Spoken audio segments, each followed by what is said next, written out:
أعوذ بالله السميع العليم من الشيطان الرجيم بسم الله الرحمن الرحيم.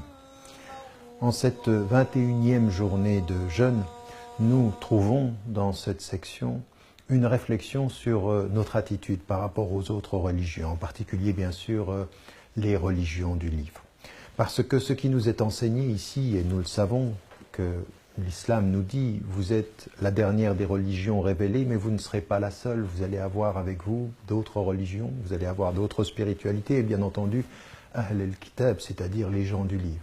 Et ce qui nous est dit ici, وَلَا تُجَادِلُوا أَهْلَ الْكِتَابِ إِلَّا بِالَّتِي هِيَ أَحْسَنُ.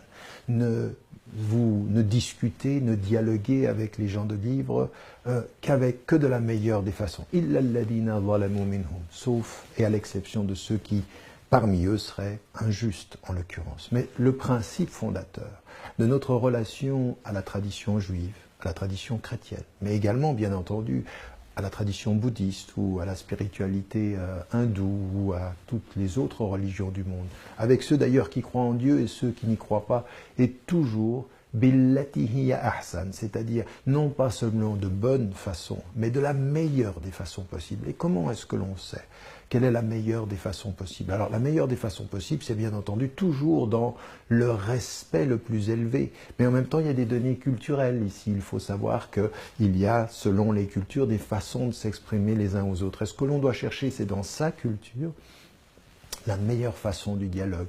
Et la meilleure façon du dialogue, c'est trois choses essentiellement. D'abord, c'est d'écouter ce que les gens ont à nous dire, c'est-à-dire d'être à l'écoute.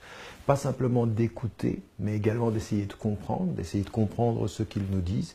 Et quand on a écouté, quand on a compris, respecter. Respecter ce que les gens nous disent de leur propre religion, ne pas faire leur interprétation à leur place. Nous n'aimerions pas que les gens fassent l'interprétation de l'islam à la place des musulmans. Il faut donc écouter, et il faut comprendre, et il faut respecter. Et ça, c'est la meilleure des façons. Il y a une façon de s'exprimer.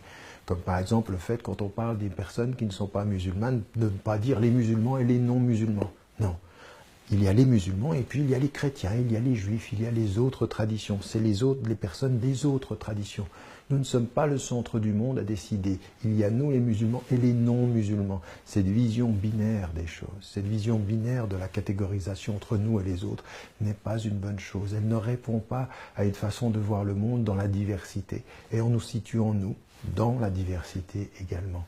On respecte les gens en commençant à les nommer de la façon dont eux ils se nomment, pas par opposition à qui nous sommes. C'est pas musulmans et non musulmans, non, c'est musulmans et juifs et chrétiens et bouddhistes et athées et agnostiques, etc.